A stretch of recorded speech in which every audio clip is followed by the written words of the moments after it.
법정 스님의 일대기. 홀로 사는 사람은 고독할 수는 있어도 고립되어서는 안 된다. 고독에는 관계가 따르지만 고립에는 관계가 따르지 않는다. 탄생 및 출가. 목표상과대학교 재학 당시의 법정 사진.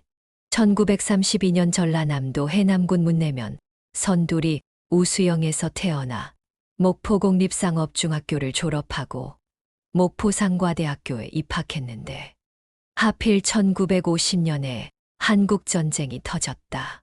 한국전쟁을 계기로 삶과 죽음에 대해 고뇌하게 되었고 1955년 통영 미래사로 입산해 이듬해 승려 효봉을 은사로 출가 3위계를 받고 1959년 27세 되던 해 통도사에서 비구계를 받았다. 이후 쌍계사, 해인사, 송광사 등의 선원에서 수행했고 불교신문 편집국장과 역경국장, 송광사 수련원장 등을 지냈다.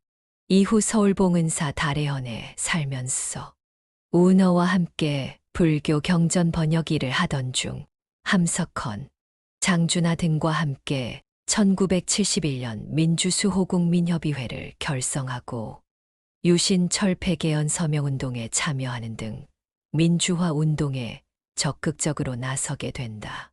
법정은 종교적이고 피안적인 글만 썼을 것이라고 알려져 있지만 실제로는 당시 불교계 인사들 가운데서 적극적으로 사회운동에 나섰고 불교 승려로는 그 시절에 몇 안 되는 위인 같은 인물이었다. 만약에 법정 스님이 없었다면 그 당시에는 주로 기독교계가 주도했던 대한민국 민주화 운동의 역사에서 불교는 불의에 침묵했다고 부끄러워서 고개도 제대로 못 들었을 것이다. 당시 대부분의 불교 승려들은 극우 개신교 목사들처럼 교단 차원에서 적극적으로 독재에 편승하여 영합하지는 않았지만 그렇다고 적극적으로 민주화 운동에 나서지도 않았다. 생의 대부분을 암자나 산골에서 산 것은 맞지만 그렇다고 속세와 담을 쌓지는 않았다. 1971년 민주수호국민협의회를 결성한 것을 시작으로 이후 개신교인이자 사회운동가 함석헌이 1970년에 만든 CR의 소리 편집위원으로도 활동했으며 김수환이나 강원용 등 타 종교인들과 종교 간 대화에 앞장서며 사회활동에 적극적으로 나섰다. 특히 CR의 소리 편집회의는 주로 장준하나 김동길의 자택 그리고 봉은사 달해헌으로 옮겨 다니면서 열렸는데 어디를 가나 정보기관에서 따라다녔고 봉은사에서는 그날의 모임에 누구누구가 참석했다고 담당 형사가 전화로 상부에 보고하는 장면을 마침 목격한 법정이 홧김에 그 자리에서 그 형사에게서 전화기를 빼앗아 형사가 보는 앞에서 돌에 내던져 깨버린 적도 있다고 한다. 이것은 법정의 몇 안 되는 감정 표현이었다. 속세와의 단절. 그러다 1974년 인혁당 사건 이후 민주화 운동을 하면서 박해를 받을 때마다 생기는 증오심이 수행에 방해가 된다고 생각하여 자신의 본분에 회의감을 가지게 되었다. 이후 송광사 뒷산에 불이람을 지어 그곳에서 홀로 지내기 시작했고 산문집 무소유를 저술해 돈과 권력이면 다 된다는 조류와는 다른 삶의 길을 끊임없이 제시했다. 이 시기 덕현에게 개를 주게 된다. 또한 송광사에 선수련회를 만들어 산사의 수행법을 대중들에게 전했는데 오늘날의 템플스테이의 원조가 됐다.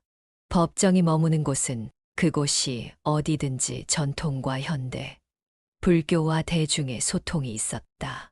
그는 관계의 단절자가 아닌 가교자였다.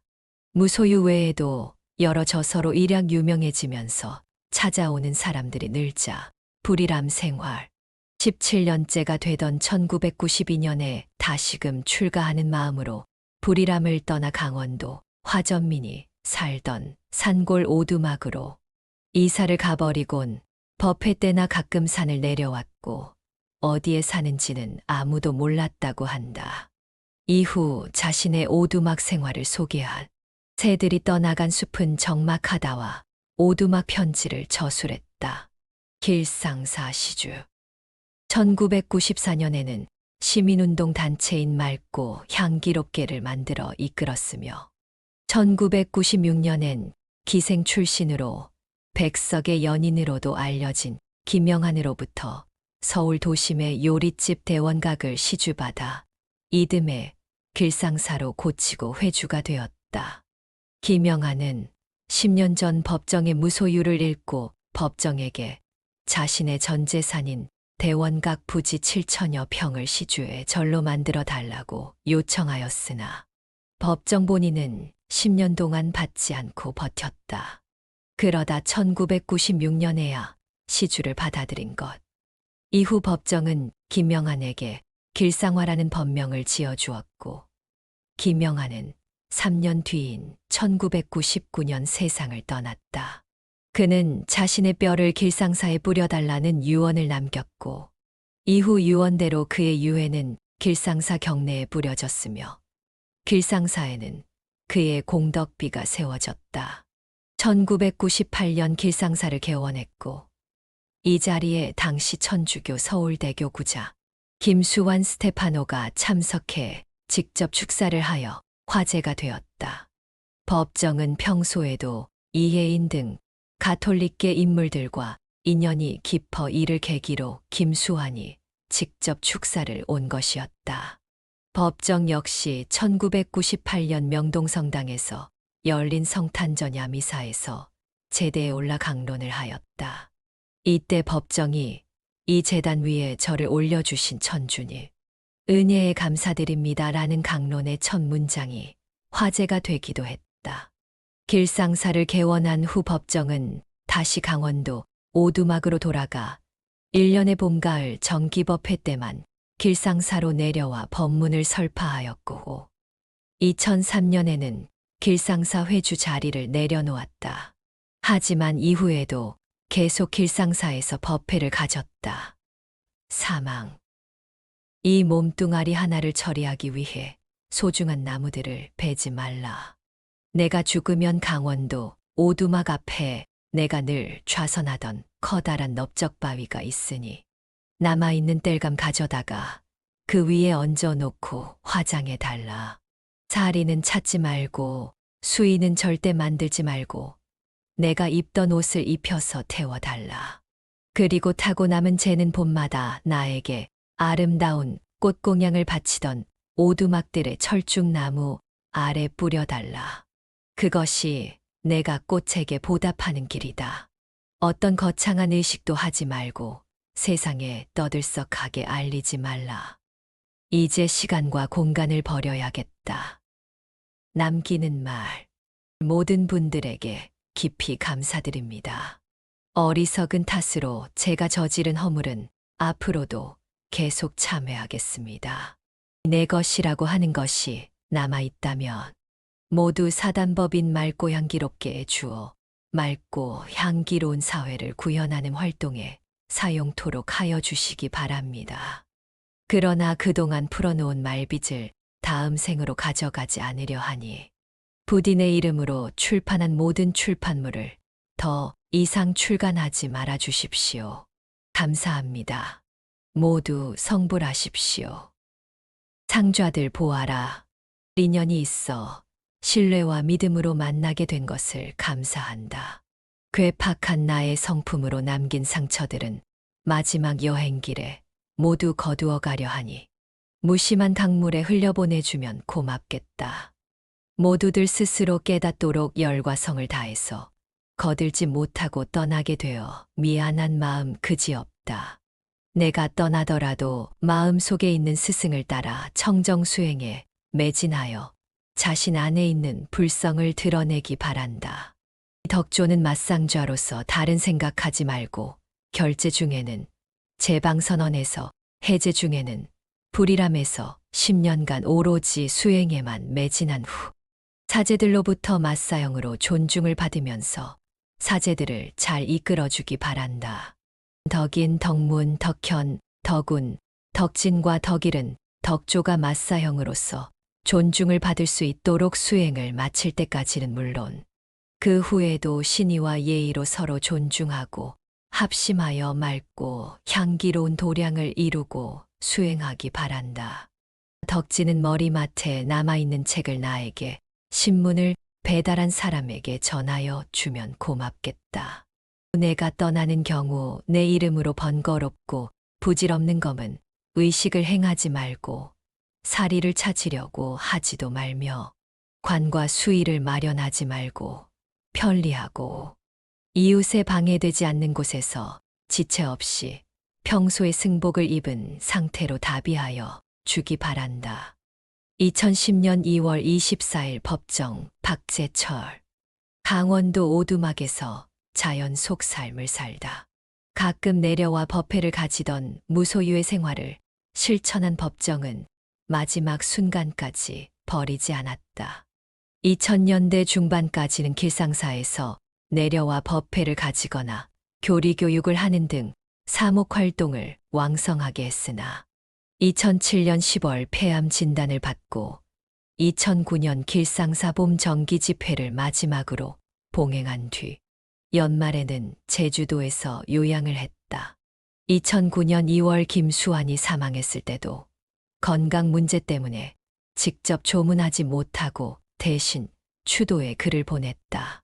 그러던 2010년 들어 병세가 점점 악화되자 서울로 상경해 삼성서울병원에 입원했다.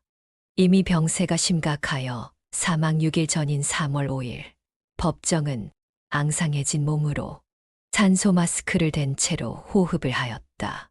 필담을 통해 얘기를 나누고 주위 사람이 말을 건네면 고개만 끄덕였다. 병원으로부터 사망이 얼마 남지 않았다는 소식을 들은 상좌들은 법정을 불이람으로 모시기로 했으나 법정은 불이람은 수행하는 곳이다. 이 몸으로 가진 않겠다. 내가 다시 수행할 수 있는 몸이라면 그곳으로 가겠다. 면서 반대했다. 결국 3월 11일 오후 1시 상좌들은 법정을 길상사로 옮기기 시작했다.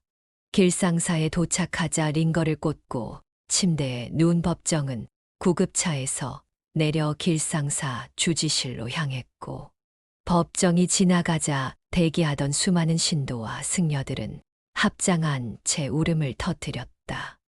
주지실로 들어간 법정은 40분 후 사망했다. 향년 77세, 범납 55세다. 3월 12일 오전 11시 주지실에서 운구가 나왔고 신도와 승려 등 8천여 명의 추모객이 길상사를 채웠다. 이 중에는 가톨릭, 개신교, 원불교 등 다양한 종교인도 있었다. 이에 고인의 뜻을 따라 일체의 장례의식을 거행하지 않고 3월 13일에 전라남도 순천시 송광사에서 다비를 진행하며 조화나 부의금을 받지 않았다. 다비식 이후 나오는 사리는 유지에 따라 수습하지 않았으며 6월도 49제까지 송광사와 길상사에 안치했다. 조계산 불이람과 강원도 수류산방 인근에서 비공개로 산골하였다. 길상사에는 생전 승려가 사용한 유품과 영정을 모아뒀다. 생전의 법정이 나무 소비를 이유로 지인들에게 일반 화장장에서 다비해 달라고 했다는 말이 있으나 진실은 저 너머에 있다. 만약 그 말이 진짜라면 법정의 뜻은 이루어지지 않았다고 했다. 사망 이후 원적과 함께 자신 이름으로 출간된 모든 출판물을 더 이상 출판하지 말고 머리맡에 남아있는 책을 자신에게 신문을 배달한 사람에게 전해달라는 법정의 유지가 공개되었다. 현재 법정의 모든 저술은 맑고 향기롭게 사이트에서 전자책 형태로 자유롭게 열람할 수 있다. 여담. 타인에 대한 친절을 최고 덕목으로 보았다. 이 세상에서 가장 위대한 종교는 무엇인가? 불교도, 기독교도 혹은 유태교도 회교도 아니다. 이 세상에서 가장 위대한 종교는 바로 친절이다. 친절은 자비의 구체적인 모습이다. 2004년 하한거 해제 법문. 이 세상에 가장 위대한 종교가 있다면 그것은 친절이다. 이웃에 대한 따뜻한 배려다. 사람끼리는 더 말할 것도 없고 이 세상을 함께 살아가는 모든 존재에 대해서 보다 따뜻하게 대할 수 있어야 한다. 이와 같은 친절과 따뜻한 보살핌이 진정한 대한민국을 이루고 믿고 살 수 있는 세상을 만들 수 있을 것이다. 종교로부터 자유로워질 때 종교의 본질에 접근하는 것이다. 라는 말을 한 것을 보면 결국 법정이 생각한 종교의 본질은 편견 없는 선한 행동이라고 할 수 있을 것이다. 성철과의 선문답도 꽤나 유명하다. 개신교계 미션스쿨 대광고등학교와도 인연이 깊은데 이 학교 출신 가수 김광석에게 원음이라는 법명을 지어주었고 마광수도 대광고 출신이다. 김광석과 마광수는 1992년 불교 방송에서 송출한 라디오 프로그램 밤에 참가했어. 마광수가 게스트로 출연하여 방송 수위를 넘는 발언을 한 것이 화제를 불러일으키면서 오늘날에는 오히려 불교 방송이 수구적이지 않은 이미지를 갖춘 꼴이 되었다. 김광석과는 생전 친분이 깊었다. 위의 일화처럼 원음이라는 법명을 주기도 했으며 법정 스님이 진행하는 맑고 향기롭게 행사의 게스트로 출연하는 등 교류를 이어갔다. 1994년 발매된 김광석의 정규 4집 김광석 네 번째에 수록된 맑고 향기롭게는 법정 스님의 저서 제목에서 따온 것이다. 김광석이 사망한 뒤 화장한 유골에서 사리 구과가 나오자 평생을 도닦은 스님들도 이 정도 사리가 나오는 경우가 드물다. 그가 얼마나 음악 세계에 최선을 다했는지 청정한 삶을 살았는지 보여주는 것 같다라며 심정을 밝히기도 했다. 국수를 좋아해 남들이 몇 생에 걸쳐 먹을 수 있을 정도의 국수를 먹었다고 한다. 사망 직후 나온 다큐멘터리에서 법정에 평소 식생활을 간략하게 설명한 적이 있는데 아침엔 빵 2쪽, 점심은 제대로 차려 먹고 저녁엔 늘 국수를 찾았다고 한다. 법정이 최고로 치던 국수 레시피는 금방 탁 삶아서 우물물에 면을 씻은 뒤 간장에 비벼 먹는 것. 최악으로 친 건 고속도로 휴게소의 우동이다. 불어버린 채로 손님을 기다릴 뿐인 면발은 이미 정성을 잃었기 때문이라고. 참고로 불교계에서는 국수를 승소라고 표현하는데 이름 그대로 스님들이 미소를 짓게 하는 음식이라는 뜻이다. 의외로 아이스크림도 좋아해 자주 먹었다고 한다. 특히 밥 한 발을 좋아해 법정 수필집을 보면 다른 승려들과 목욕 갔을 때 간식으로 먹곤 했다는데 한 번에 3개를 먹은 적도 있다고 한다. 해인사 선방에 있을 때 절에 온 어떤 아줌마가 장경판전에 있는 8만대 장경을 보고 아, 빨래판 같은 거요?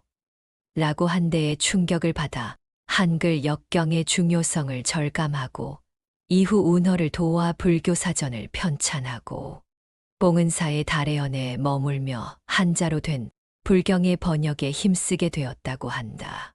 베스트셀러 책들이 많아 인쇄 수입만 10억 단위 이상 벌었지만 학생들, 장학금 등으로 전부 기부하여 수중에는 단 한 푼도 없었다. 말년에 건강이 좋지 않아 삼성서울병원에 입원 치료를 받을 당시에도 6천여만 원의 병원비를 낼 돈이 없었다. 법정이 생전 17년을 머물던 송광사의 불이람은 법정의 맞상좌 덕조가 법정의 유언을 따라 10년 동안 지켰다. 본인이 설립한 맑고 향기롭게 이사장 자리는 덕인 2010, 덕운 2011, 덕일 2016, 덕조 2020 순서대로 맡았다. 다만 법정이 입적한 직후에는 덕현이 갈등을 빚고 결별하는 등 분란이 없지는 않았다. 머지않아 수습되기는 했지만 함석헌과의 일화로 CR의 소리 편집위원을 그만두고 법정이 1975년 가을 송광사 불이람에서 은거하게 되었을 때 함석헌은 법정에 산거에 한번 오고 싶다는 서신을 보냈고 법정은 와서 쉬어가라는 회신을 보냈는데 함석헌은 15에서 16인 되는 장자 모임 회원들과 함께 불이람에 왔다. 이때 회원들은 아랫절 즉 송광사에 묵고 함석헌은 법정과 불이람에서 하룻밤 자고 갔는데 하필 법정이 불이람으로 옮겨온 지 얼마 안 되어 20명 가까운 사람들이 한꺼번에 먹을 수 있는 그릇과 수저를 절에 마련하지 않았다고 한다. 법정이 그런 사정을 이야기하면서 밥 대신 감자를 삶아 먹으면 어떻겠느냐고 했더니 다들 좋다고 해서 감자를 한솥 삶았는데 젊은 사람들과 달리 함석헌은 겨우 2개 정도 들고는 더 먹지 않았다고 한다. 법정은 하루에 저녁 한 끼밖에 들지 않는 분이 감자로 끼니를 때우기는 힘들었을 테니 따로 밥을 지어 드려야 했었는데 융통성이 없이 꼭 막힌 나는 미처 그런 생각을 하지 못했다. 고 그 일이 두고두고 후회된다고 회고했다. 또한 함석헌이 세상을 떠났을 때 법정은 마침 안거 중이었고 함석헌의 영결식 날 하필 절에 예정된 행사가 있어 인편으로만 조문을 대신케 하고 참석하지 못한 일을 회고해서 털어놓으며 고인과 유가족께 죄송하고 송구스러울 따름이다. 라고 부끄러워했다. 타 종교와의 교류, 길상사 개원법회. 김추기경님이 가지를 넓게 펴고 세상을 품는 느티나무였다면 법정 스님은 늘 푸르름을 잃지 않고 꼿꼿하게 서 있는 소나무라 할 수 있지요. 법정은 생전 불교계뿐 아니라 기독교 등 다른 종교인들과도 교류를 가졌으며 그 덕분에 종교를 불문하고 많은 존경을 받았다. 특히 천주교와의 관계는 남달랐는데 군사 독재 시절 같이 민주화 운동을 하기도 했고 또 자주 교류한 김수환이 사망했을 때 이혜인과 함께 애도를 표하였으며 사망하였을 때는 이혜인이 애도를 표한 것이 이를 증명한다. 법정이 1984년 한국 천주교 전래 200주년 기념 미사 때 김수환의 초청을 받고 명동성당을 방문해 설법을 한 적이 있는데 이 인연으로 법정은 길상사 개원법회 때 김수환을 초청했다.